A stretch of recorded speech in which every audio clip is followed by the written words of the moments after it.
네, 안녕하세요. 인사드리겠습니다. 동행전 팀장 이문입니다. 이거가 안 꺼지나요? 이게 모니터가 잘 안 보이는데. 또 너무 많이 껐고. 예, 그냥 하겠습니다. 예. 시흥일동에 오니까 지금 제가 하는 이 사업 설명이 이 시흥일동에 너무 잘 어울릴 것 같아요. 통장님들 노래도 너무너무 잘 들었습니다. 제가 지금 6번째 동을 돌고 있는데 너무 분위기가 좋습니다. 정말 최선을 다하여 제가 사업 설명을 드리겠습니다. 이웃이 이웃을 돌보는 금천을 만드는 동마을복지센터. 동마을복지센터라.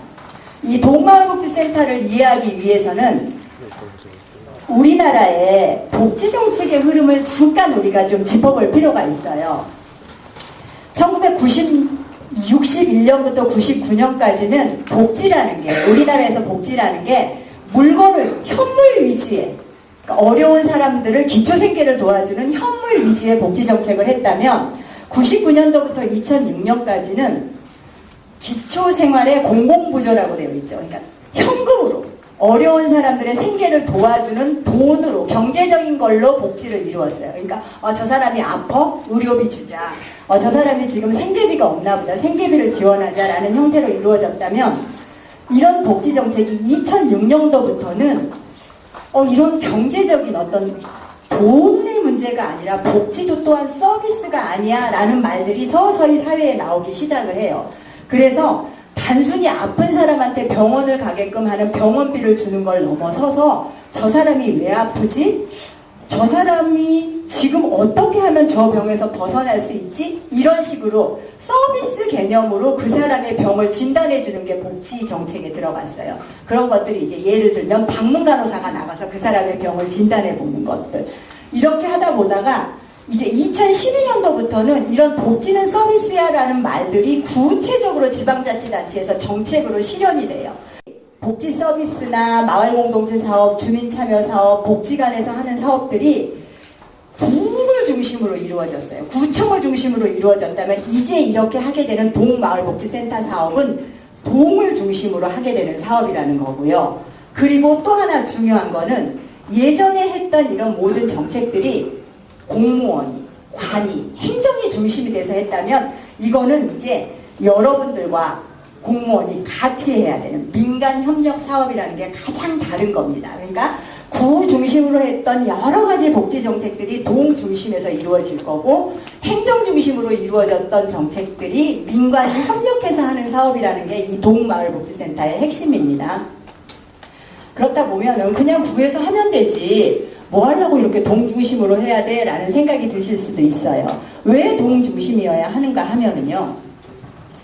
제가 저희 이 구청에서 했던 구 정책들을 크게 3가지 분야만 한번 뽑아봤어요. 복지 분야, 주민자치 분야, 마을 분야를 뽑았더니 복지 분야의 업무를 하는 구의 과가 뭐 여성보육과 사회복지과, 복지정책과, 보건소 너무너무 많아요. 그리고 거기서 하는 사업들이라는 게 정말 다양하게 이루어지고 있어요. 여러분들이 받고 있는 여러 가지 복지 혜택들. 그리고 주민자치 분야를 보더라도 주민자치 분야 뭐 주민자치 프로그램 운영해서 뭐 매년 여러분들 잔치도 하시죠. 그리고 개별적으로 작은 도서관 활동이며 지역 청소며 자율 방범 활동들, 주민자치 활동들 너무너무 열심히들 하세요. 그리고 마을 분야에서도 지금 뭐 공동육아 모임이며 영역별로 뭐 분야별로 다양한 우리들의 어떤 문제들을 해결하려고 하는 자체적인 공동체들이 많이 생겨나고 있고 뭐 마을에서 이제는 내가 어디 가서 놀고 싶어 하면 놀 수 있는 공간들도 생겨나고 있어요. 근데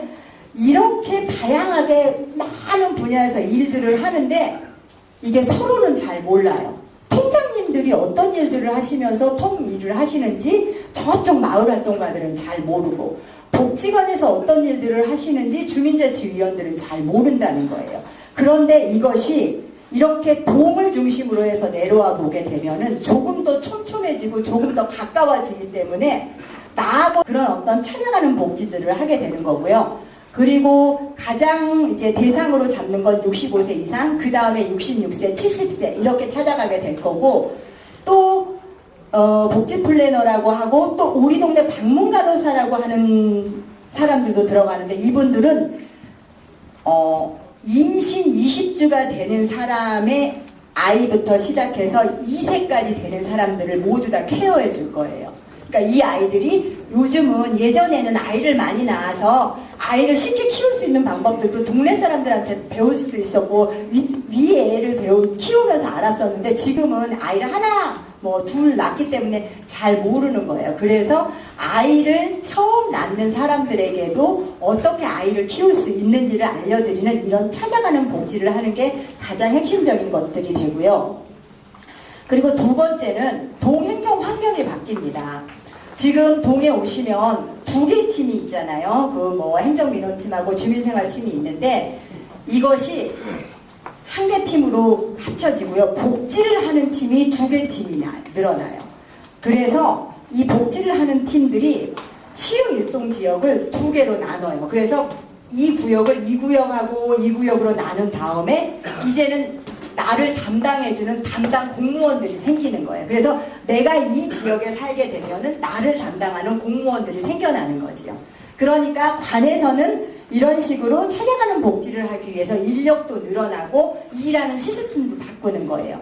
그러다 보면은 기존에 동에서 했던 일들 때문에 힘들어할 거 아니에요. 그런데 복지를 이렇게 많이 하려고 그러면 힘들지. 그렇게 해서 동에 저희가 무인 발급기라는 것들도 이제 4월, 5월경이면 설치를 하는데 이 무인 발급기는 등초본, 가족관계 증명서, 뭐 등기부등본 다 뛸 수 있어요. 병적 증명서까지 뛸 수 있는데 중요한 거는 창구에서 뛰시면 수수료를 내셔야 되는데 이 무인 발급기에서 등초본하고 가족관계 증명서를 띄게 되면 무료예요. 그런 무인 발급기도 들어가는 걸 알고 계시고요. 마지막의 변화가 지금 제가 여기 여러분들을 만나뵈러 설명을 하러 나온 건데 마을 속의 변화예요. 이거는 제가 좀 화면을 키워서 설명을 드릴게요. 이건 여지껏 제가 설명드렸던 내용이니까 통과를 하고 마을 속 변화인데요. 통장님들 같은 경우도 이제 통장님들이 하셨던 일들이 이번에 위촉하시는 통장님들한테 저희가 마을복지통장이라고 해서 좀 복지의 개념을 넣어서 통장님들의 역할들을 좀 드렸고요. 주민자치위원회도 기존의 주민자치위원회에서 어떤 프로그램을 운영하고 본인들이 하셨던 이 주민자치위원회의 기능을 조금 더 확장을 시켜서 복지 분야나 마을 분야까지 확대해야 되는 부분이 이 내용 중에 있는 거고요. 이 부분입니다. 마을자원 연계. 생각을 해보세요. 지금도 복지재원은 부족하다는 말이 계속 사회에서 나오고 있고 현실이잖아요. 그런데 방문간호사도 생기고 직원들도 많이 들어와요. 이 지금 아마 시흥일동에 복지 관련 직원만 9명 정도 늘 겁니다. 그리고 복지 관련 직원만 내는 게 아니라 여기에는 취업관리 상담사, 마을 세무사, 마을 변호사 이런 분들까지도 또 이 동에 들어와서 여러분들을 다 상담해주는 식으로 인력이 굉장히 늘 텐데 이렇게 많은 인력이 들어와서 마을 사람들을 곳곳 찾아가면 문제는 도움을 받아야 될 사람이 많이 늘어날 거 아니에요. 그런데 복지재원은 없는 거예요. 그러면 생각을 해보세요. 그러니까 애써서 공무원이 와서 당신 어렵다라고 했는데 내가 이렇게 어려워라고 했는데 돌아가서 재원은 없으니까 도와줄 수는 없는 거예요. 그리고 따져보면은 이 사람을 뭐 생계 이런 복지 대상자로 선정을 하기에는 조건이 안 맞는 것. 이러다 보면 불만이 생길 거 아니에요. 한정된 재원으로 지금 우리가 다 찾아가서 만나야 되는 이런 많은 도움을 받고자 하는 사람들을 어떻게 도울 것인가가 굉장히 큰 문제인 거예요. 그래서 이 사업 안에는 뭐가 있냐면 마을 자원을 서로 연계하는 거예요. 그러니까는 공적 재원으로 도울 수 없는 부분은 내가 도와주는 것, 이웃이 도와주는 것. 지금 여기 뭐 교회, 종교단체 많이 오셨고 복지관도 오셨는데 지금 현재 여러분들이 하고 계시는 일들을 조금 더 확장시키는 거예요. 그러니까 지금은 내가 우리 동아리에서 그냥 우리끼리 노는데 이 사업을 하다 보니까 우리 동아리 모임에서 좀 여유가 있어. 그런데 지금 동에 보니까 좀 도움을 받고자 하는 그룹들이 좀 있대. 그러면 우리 동아리에서 연결해서 그 사람들을 도와줄 수도 있는 거고.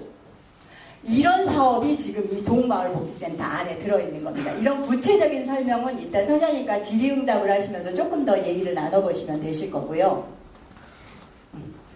그런데 이렇게 지금 제가 설명을 드렸죠. 동단위로 나와서 하고 공무원만 하는 게 아니라 마을 사람들하고 같이 하고 이런 사업을 하려다 보면은 굉장히 어려운 것들이 있어요. 그래서 이렇게 설명회를 다니면서 이 고민이 이런 거다. 그러니까 같이 합시다 라고 제가 설명을 드리는 건데 이 민관 협력을 한다는 게 지금 굉장히 어려워요.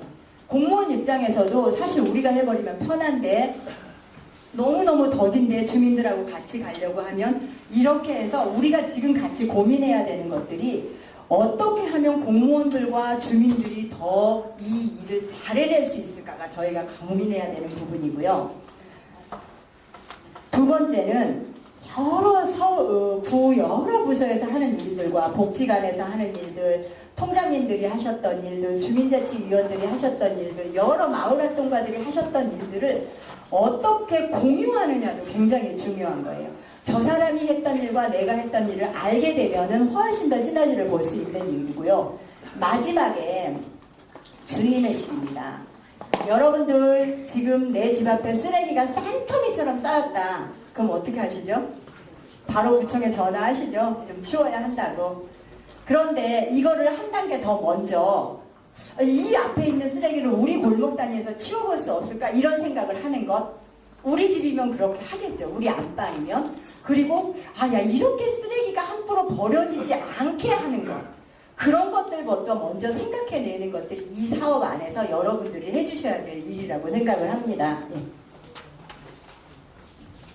그래서 이 사업을 이렇게 고민만 하고 있는 게 아니라 이 고민하는 것들을 먼저 해보자 해서 지금 독산 3동에서는 3월 2일부터 이거를 벌써 시험을 하고 있어요. 운영을 했더니 반응 굉장히 좋습니다. 특히 방문간호사의 방문간호사가 현장을 나가시니까 굉장히 많이 좋아하시고요. 무인 발급기도 굉장히 좋아들 하셔요.